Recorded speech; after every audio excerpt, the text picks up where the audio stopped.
Hello everyone and welcome back to my final morning report analysis video with me, Rich Perry, market analyst at Hantec Markets on Tuesday 28th of November, looking at gold, which continues to, that's the hourly chart, which continues to edge higher.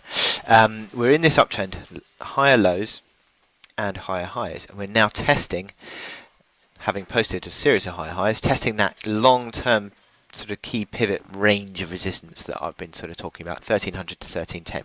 This is a big level of overhead resistance, I think. 1299, interesting, hit the high, fell away. So hitting that underside of the resistance. Now we've got 1306 and 12 is it? 1313, but I mean on an intraday basis, but look at the closing levels, 1310.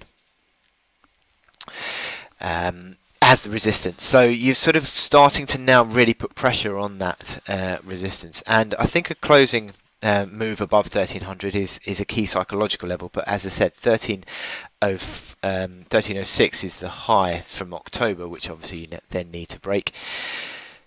But you look at these momentum indicators; they are looking more positively configured. The RSI sort of in the mid 50s and rising. MACD lines rising above neutral. Stochastics, what's that? Was that a 8, maybe 10-week high? So it's interesting that we are starting to see these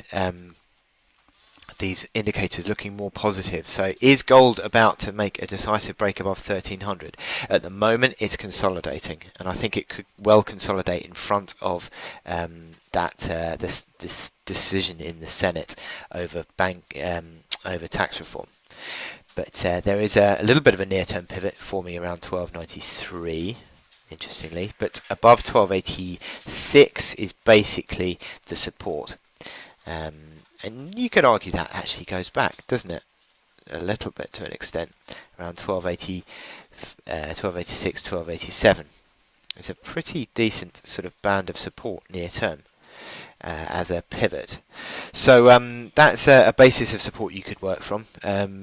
As a reaction low, but certainly looks like the market is sort of building up for a move towards the test of 1300. But as I said, just shying away from it at the moment. It's still some work to do. So I wish you good luck in your trading, and I'll speak to you again tomorrow.